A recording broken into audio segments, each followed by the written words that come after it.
Hello, students. Today's topic is English Reader Lesson The Gift of the Magi of Class 7. Today I'm going to make this video for Class 7 students, Lesson 1. Because in my previous videos, I have completed all the syllabus of Class 6 of English Reader and English Grammar. Now I'm making this video for Class 7 students. The Gift of the Magi.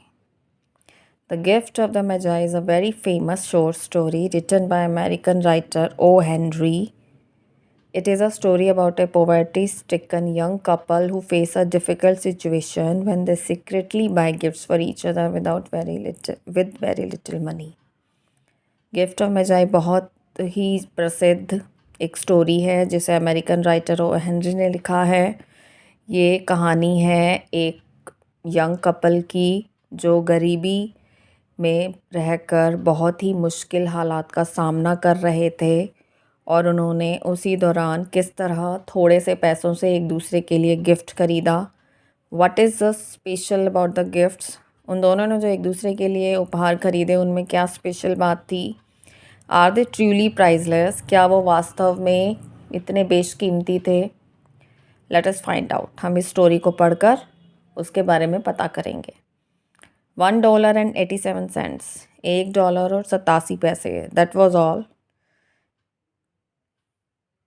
यही सारे पैसे थे, इतने ही। And 60 cents of it was in pennies. जो cents थे वो pennies में थे। पेनीज होते हैं पैसे। Pennies saved 1 and 2 at a time by bulldozing the grocer and the vegetable man and the butcher until one's cheeks burned with the silent imputation of parsimony that such close dealings implied. Pennies कैसे save की गई थी? जो आमतौर पर पंसारी से bargaining करके, या जो सब्ज़ी बेचने वाला है, या जो कसाई है, जब आप ज़्यादा बार्गेनिंग करते हो और फिर उन्हें गुस्सा आता है। और इम्पिटेशन का मतलब है statement accusing of something dishonest, यानी जो बेईमानी से बेचते हैं। And parsimony extreme unwillingness to spend money. और जब आप उतने पैसे में कोई सामान नहीं खरीदना चाहते, आप उतने पैसे नहीं देना चाहते उस सामान के लिए। 3 times Della counted it. Della ने 3 बार उन पैसों को काउंट किया।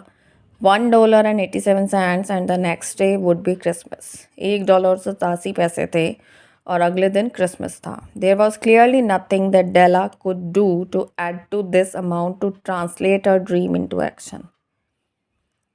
ऐसा कुछ भी नहीं था जो डेला कर सकती थी इस अमाउंट को बढ़ाने के लिए, ताकि वो अपने उस सपने को साकार कर सके। So she started crying. इसलिए उसने रोना शुरू कर दिया। Not knowing what to do. उसे पता नहीं था कि वो क्या करे।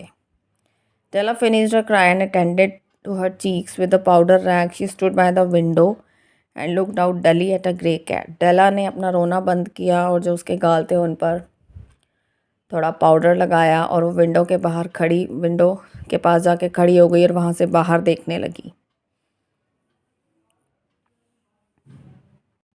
वॉकिंग अ ग्रे फैंस इन अ ग्रे बैकयार्ड।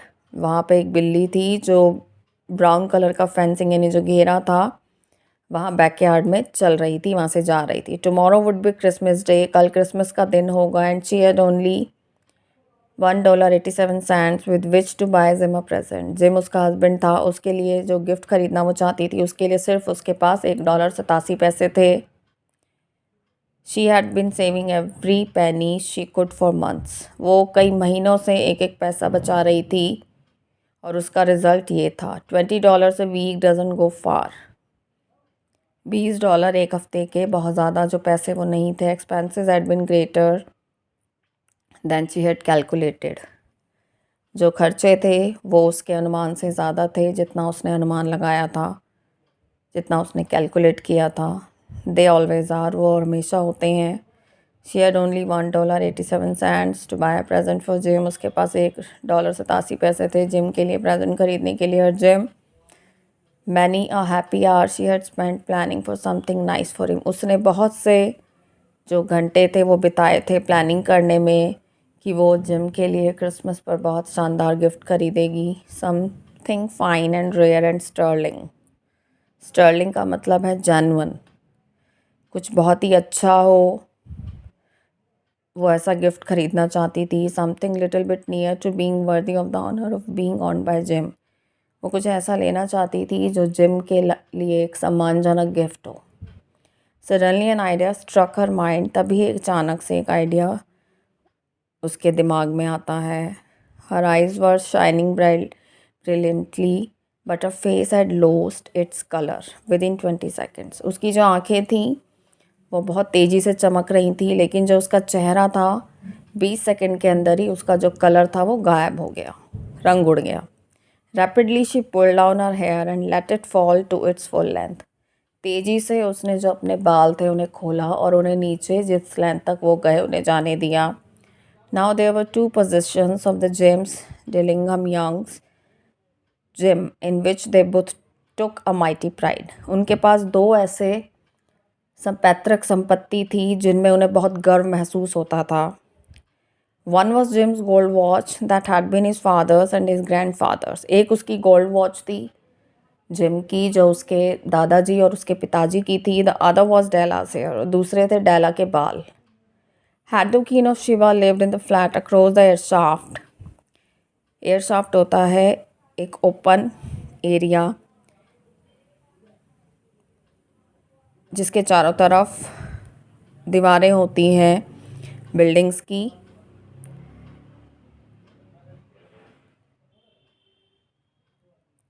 जो क्वीन थी शिबा की, जब वो रहती थी एयरशाफ्ट में, Della would have let her hair hang out the window some day to dry just to depreciate her majesty's jewels and gift. Della खिड़की में से अपने बाल सुखाने के लिए लहराती थी। सिर्फ जो क्वीन थी उसके जो हीरे जवाहरात या उसके गिफ्ट्स होते थे जो वो पहन कर रहती थी, उनकी जो कीमत थी उसको कम करने के लिए। Had King Solomon been the janitor with all his treasure piled up in the basement, Jim would have pulled out his watch every time he passed just to see him pluck at his beard from envy. और जो king Solomon थे वो janitor थे। Janitor होता है custodian, जो संरक्षक होते हैं। With all his treasures piled up in the basement, जो बेसमेंट था उनके घर में, उसमें जो उनका खजाना रखा हुआ था, जो उसके ढेर लगे हुए थे। जो किंग सोलोमन आते थे कभी उसको देखने के लिए, तो जो जिम था वो अपनी वॉच को हर बार बाहर निकालता था जब वो पास से गुजरते थे, सिर्फ उनको जलाने के लिए। So now Della's beautiful hair fell about her rippling and shining like a casket of brown waters. जो डेला के लंबे बाल थे वो इस तरह लहरा रहे थे जैसे एक वाटरफॉल होता है ब्राउन कलर का। इट रीच बिलो हर नी, वो उसके घुटनों से भी नीचे पहुंच गए। And made it self almost a garment for her, और एक तरह से उसके लिए वो एक गारमेंट यानी एक पहनावा बन गए थे। And then she did it up again nervously and quickly, और फिर उसने वापस फिर से उनको बांध लिया जल्दी से और नर्वस होकर, घबरा कर। On went her old brown jacket, on went her old brown hat, उसने अपना पुराना ब्राउन जैकेट और पुराना हैट पहना। with a whirl of skirts and with the brilliant sparkle still in her eyes, उसने अपना स्कर्ट पहना और उसमें जो उसकी आँखें थी उनमें बहुत चमक थी। She fluttered out the door and down the stairs to the street. Fluttered का मतलब है moved with quick wavering motions, यानी वो तेज़ी से अपने घर के दरवाजे से बाहर निकल गई और वहाँ से सीढ़ियों से होते हुए गली में पहुँच गई। Where she stopped the sign read, soft rain hair goods of all kinds. वो एक बालों की दुकान पर गई जहाँ पुराने जो बाल थे उसे खरीदते थे लोग, दूसरों के बाल को खरीद कर उनसे विग या और सामान बनाकर बेचते थे। One flight up, Della ran and collected herself panting. वो वहाँ तेजी कदमों से चलते हुए गई, तेज कदमों से, और वो वहाँ हाँफ रही थी। Madame Last, too white chilly hardly looked the sovereign. Will you buy my hair? asked Ella. उसने वहाँ जाकर पूछा कि क्या आप मेरे बाल खरीदोगे? I buy hair, said Madame. Take your hat off and let's have a sight at the looks of it. कि मैं बाल खरीदती हूँ, वहाँ जो लेडी थी उसने कहा और कहा कि अपने हैट उतार कर मुझे अपने बाल देखने दो. Down ripple the brown casket. जब उसने बाल खोले तो वहाँ नीचे जैसे एक वाटरफॉल बहने लगा ब्राउन कलर का, लहराने लगा. $20 said madame lifting the mass with a practiced hand. उसने उसके बालों में हाथ फहराते हुए बोला कि $20.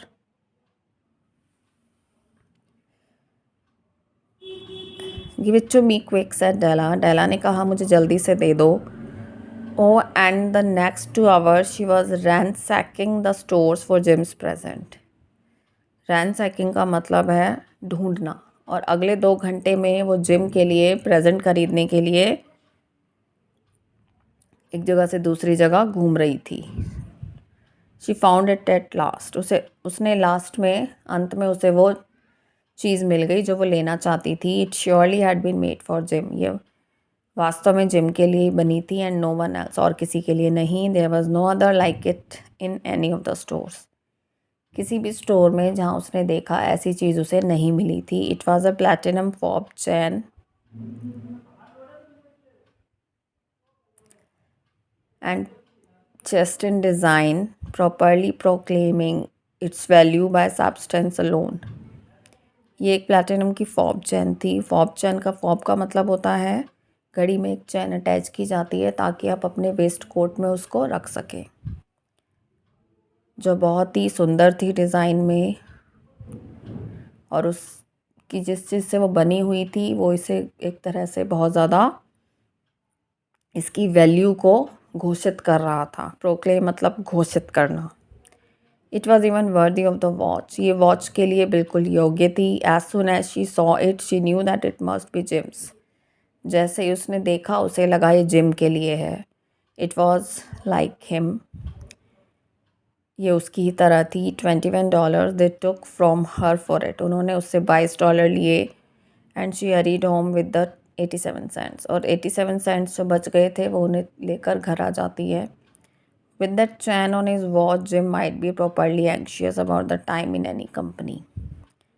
वही सोचती है कि जब जिम की वॉच में ये चेन लग जाएगी तो वो किसी के भी साथ होगा तो वो बहुत उत्सुक होगा इसमें टाइम देखने के लिए.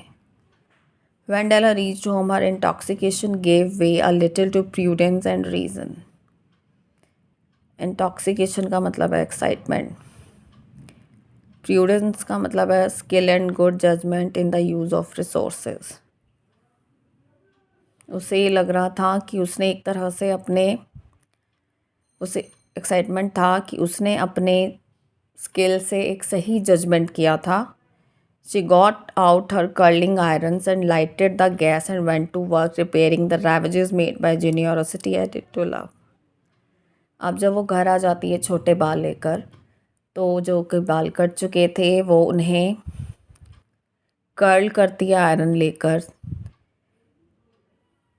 जो उसके बालों में मतलब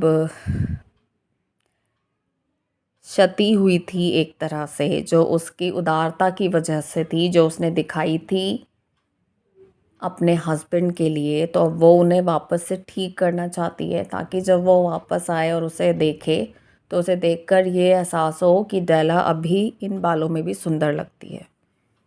Within 40 minutes her head was covered with tiny close-lying curls that made her look wonderfully like a truant schoolboy. 40 minute के अंदर उसने अपने जो बाल थे उनको इस तरह से कर्ल किया कि वो एक स्कूल जाने वाले बच्चे की तरह लग रहे थे. She looked at her reflection in the mirror long, carefully and critically. उसने अपने आप को शीशे में देखा बहुत सावधानी से और ख़ुद को क्रिटिकली देखते हुए कि वो कैसी लग रही है. If Jim doesn't kill me, अगर जिम मुझे नहीं मार देगा. She had said to herself, उसने खुद से कहा. Before he takes a second look at me he will say I look like a Coney Island chorus girl. कि जब वो मुझे देखेगा तो वो कहेगा कि मैं कॉनी आइलैंड की एक कोरस गर्ल की तरह लगती हूँ जो कोरस में गाना गाती हैं ग्रुप में. But what could I do, मैं क्या कर सकती थी. What could I do with $1.87 कि मैं $1.87 में क्या कर सकती थी. At 7 o'clock, the coffee was made and the frying pan was on the back of the stove hot and ready to cook the chops. 7 बजे उसने कॉफ़ी बनाई और वापस जो फ्राइंग पैन था उसको गैस स्टोव पे रखा और वो खाने के लिए कुछ बनाने लगी. Jim was never late. Jim कभी लेट नहीं होता था. Della doubled the fob chain in her hand and sat on the corner of the table near the door that he always entered. जो डेला थी उसने जो फॉब चैन था उसको डबल करके अपने हाथ में कलाई में लिया और कोने में जहाँ मेज रखी थी वहाँ वो बैठ गई जहाँ से जिम हमेशा अंदर आता था. Then she hear his steps on the stairs. तब उसने उसके आने की आहट सीढ़ियों पर सुनी. And she turn with white for just a moment. और उसका जो चेहरा था वो एक क्षण के लिए सफ़ेद पड़ गया. She had a habit for saying little silent prayer about the simplest everyday things. उसकी एक आदत थी प्रेयर कहने की पूरे दिन जो भी चीज़ होती थी उसके लिए. And now she whispered. और फिर उसने धीरे से अपनी प्रेयर कही. Please God make him think I am still pretty. कि भगवान उसे ऐसे लगे जिम को कि मैं अभी भी सुंदर हूँ. The door open and gym stepped in. दरवाज़ा खुला. जिम अंदर आया एंड क्लोज्ड इट. उसने दरवाज़ा बंद किया. He look thin and very serious. वो बहुत दुबला और बहुत ही गंभीर नज़र आ रहा था. Poor fellow, he was only 22 and to be burden with a family. कहती है कि जो जिम था वो सिर्फ 22 साल का था और उस पर सारी फैमिली का बोझ था. He needed a new overcoat and he was without gloves. उसे एक नए ओवरकोट की ज़रूरत थी और वो बिना दस्तानों के था. Jim stopped inside the door. Jim दरवाजे के अंदर आके रुक गया. His eyes were fixed upon Della. उसकी जो आंखें थी वो डेला पर आकर एक तरह से अटक गई थी. And there was an expression in them that she could not read. और उसकी आंखों में एक एक्सप्रेशन था जिसे डेला पढ़ नहीं पाई. And it terrified her. इसने उसे डरा दिया. It was not anger. ना ये गुस्से का था. Not surprise. ना आश्चर्यचकित होने का. Not disapproval. ना ही असहमति का. Nor horror. ना ही डर का. Nor any of the sentiments that she had been prepared for. ऐसा कोई भी भाव नहीं आ रहा था जिसके लिए वो पहले से तैयार थी. He simply stared at her fixedly with that peculiar expression on his face. उसने सीधा उसको घूरा. उसके जो चेहरे पे भाव थे वो बहुत अजीब थे. Della wriggled off the table and went for him. Della table को एक तरफ खिसकाते हुए हटाते हुए जिम के पास गई. Gym darling she cried, don't look at me that way. कि उसने रोते हुए कहा मेरी तरफ ऐसे मत देखो. I had my hair cut off and sold because I couldn't have lived through a Christmas without giving you a present. मैंने अपने बाल काट कर बेच दिए हैं क्योंकि मैं क्रिसमस को ऐसे ही नहीं जाने देना चाहती थी तुम्हें बिना कोई उपहार दिए. It will grow out again. ये दोबारा बढ़ जाएंगे. You won't mind will you. तुम बुरा नहीं मानोगे क्या. तुम्हें बुरा लगेगा. I just had to do it. मुझे ये करना ही पड़ा. My hair grows awfully fast. मेरे जो बाल हैं वो बहुत तेज़ी से बढ़ते हैं. Merry Christmas gym and let's be happy. वो जिम को क्रिसमस की मुबारकबाद देती है और कहती है कि आओ हम खुश होते हैं. You don't know what a beautiful nice gift I have got for you. तुम नहीं जानते कि मैंने तुम्हारे लिए कितना सुंदर गिफ्ट खरीदा है. You cut off your hair asked Jim laboriously. Jim ने हिम्मत करके पूछा कि तुमने अपने बाल काट लिए. Cut it off and sold it said Della. कि काट भी कटवा दी है और उन्हें बेच दिया. Don't you like me just as well anyhow. I am me without my hair. Am I ain't I. कि क्या. वो कहती है कि तुम्हें मैं ऐसे अच्छी नहीं लग रही हूँ. मैं वही हूँ जो पहले थी अब बालों के बिना. Jim looked about the room curiously. Jim ने उत्सुकता से कमरे की तरफ देखा. You say your hair is gone he said with an air almost of idiocy. तुम कहती हो कि तुम्हारे बाल चले गए हैं. You need not look for it said Della. कि तुम्हें चारों तरफ इस तरह देखने की ज़रूरत नहीं है. It's sold. कि वो बेच दिए हैं. I tell you sold and gone too. मैंने तुम्हें बताया कि इन्हें मैंने बेच दिया है, ये बेचे जा चुके हैं और जा चुके हैं। It's Christmas eve boy, be good to me for it went for you. वो कहती है आज क्रिसमस की शाम है, मेरे साथ अच्छे से पेश आओ क्योंकि मैंने ये तुम्हारे लिए किया है। May be the hairs of my head were numbered.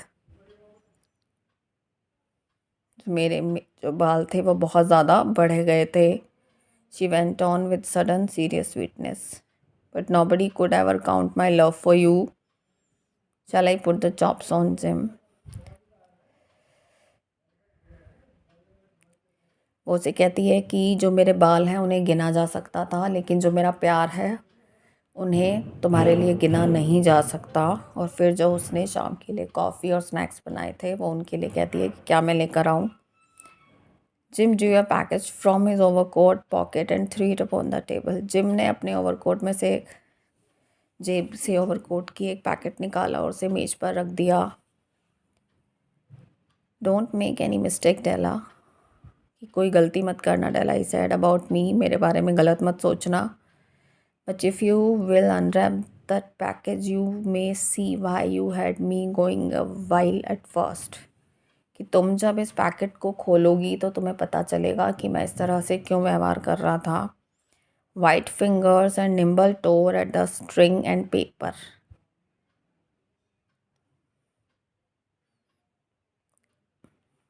Nimble का मतलब है quick and light in movement. उसने तेजी से अपनी उंगलियों से उसको जो पेपर था उसको फाड़ा। And then an ecstatic scream of joy, and then alas a quick feminine change to hysterical tears and wails, necessitating the immediate employment of all the comforting powers of the lord of the flat।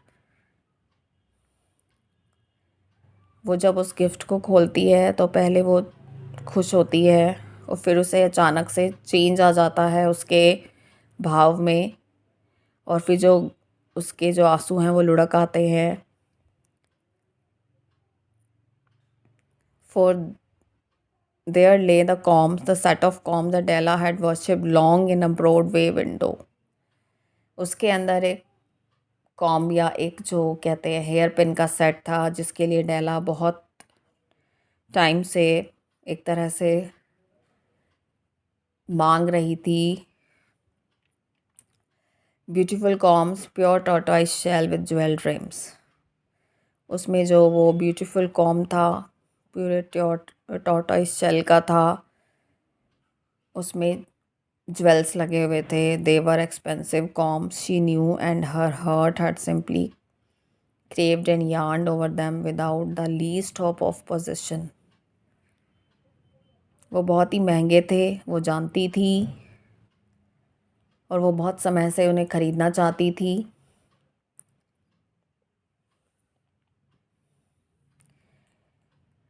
And now they were hers, अब वो उसके थे। But the tresses that should have adorned the coveted adornments were gone। लेकिन उसके जो लंबे बाल थे उससे जो वो उन्हें एक तरह से सजा कर तैयार होती, वो जो एक्साइटमेंट था वो जा चुका था क्योंकि अब उसके बाल नहीं बचे थे उनको यूज़ करने के लिए। But she hugged them to her bosom, and at length she was able to look up with dim eyes and a smile and say, my hair grows so fast Jim। लेकिन उसने उन corms को अपने एक तरह से गले से लगाया और उसने फिर अपनी जो धुंधली सी आँखें थी उनके साथ जिम की तरफ देख के कहा कि मेरे बाल बहुत तेज़ी से बढ़ते हैं। And then Della leaved up like a little sign cat and cried. और फिर वो एक छोटी जैसे बिल्ली होती है उसकी तरह चिल्लाती है। Oh Jim had not yet seen his beautiful present. Jim ने अभी तक उसका जो गिफ्ट था नहीं देखा था।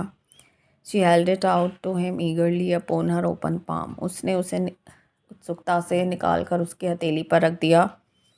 The dull precious metal seemed to flash with a reflection of her bright and ardent spirit. जो उसकी डेला की आंखों में एक डल एक्सप्रेशन था वो अब एक तरह से चमकदार उत्साही उत्सुकता में बदल गया था, स्पिरिट में चेंज हो गया था, क्योंकि उसे लगा कि ये मेरा गिफ्ट देखने के बाद खुश होगा। Isn't it a dandy gem? I hunted all over town to find it. You will have to look at the time 100 times a day now. वो कहती है कि ये बहुत सुंदर नहीं है क्या, ये बहुत अच्छी नहीं है जिम, मैंने पूरे शहर में ढूंढा है इसको पाने के लिए, और अब तुम्हें इस चेन के बाद दिन में 100 बार टाइम देखोगी। गिव मी योर वॉच, मुझे अपनी वॉच दो। I want to see how it looks on it. मैं देखना चाहती हूँ कि ये चेन उस घड़ी में कैसी लगती है। Instead of obeying, gym tumble down on the couch and put his hands under the back of his head and smiled. बजाय इसके कि वो उसकी बात मानता, जिम जो था वो सोफे पे बैठ जाता है और जो अपने हाथ थे उनको अपने सिर के पीछे रखता है और मुस्कुराता है। डेला सैड ही, डेला, वो उसे कहता है, let's put our Christmas presents away and keep them while they are too nice to use just at present. कहती है उसने कहा कि हम अपने क्रिसमस प्रेजेंट्स को एक तरफ रख देते हैं, ये इतने अच्छे हैं कि हम इन्हें अभी यूज़ नहीं कर सकते। I sold the watch to get the money to buy your combs and now suppose you put the chops on. कि मैंने अपनी जो घड़ी थी उसको बेच दिया है तुम्हारे लिए ये गिफ्ट खरीदने के लिए, और अब तुम डिनर तैयार कर सकती हो। The Magi, as you know, were wise men, wonderfully wise men who brought gifts to the babe in the manger. जो मैजी थे वो बुद्धिमान आदमी थे जो गिफ्ट लेकर आते हैं जीसस के लिए। They invented the art of giving Christmas present. उन्होंने ये आविष्कार किया था एक तरह से क्रिसमस पर एक दूसरे को गिफ्ट देने का। Being wise, their gifts were no doubt wise ones, possibly bearing the privilege of exchange in case of duplication. वो बुद्धिमान थे इसलिए उनके जो गिफ्ट्स थे वो भी बहुत ही ज़्यादा समझदारी से दिए हुए गिफ्ट्स थे। And here I have lamely related to you the uneventful chronicle of two foolish children in a flat who most unwisely sacrificed for each other the greatest treasure of their houses. और अब जो वो story थी gift देने की उसको relate किया जा रहा था इन दो मूर्ख बच्चों से जो एक फ्लैट में रहते हैं, जिन्होंने मतलब अनवाइजली एक दूसरे की खुशियों के लिए अपने घर की जो पैतृक संपत्ति थी उसको बलिदान कर दिया था। But in last word to the wise of these days, let it be said that of all who give gifts, these two were the wisest. कि जितने भी गिफ्ट दिए गए हैं किसी को आज तक, ये जो दो गिफ्ट्स थे बहुत ज़्यादा बुद्धिमानी से दिए हुए थे। All who give and receive gifts such as they are wisest, जो भी गिफ्ट देते हैं रिसीव करते हैं उनमें सबसे बुद्धिमानी से दिए हुए। एवरीवेयर दे आर वाइजेस्ट, हर जगह वो बहुत ही चतुराई से और बुद्धिमानी से दिए हुए गिफ्ट्स हैं। दे आर द मैजी, वो एक तरह से जादूगर हैं और बहुत ही बुद्धिमानी से दिए हुए गिफ्ट्स हैं। So this was the story which I have explained in Hindi. I hope you will like this video and this explanation will help you. Thank you.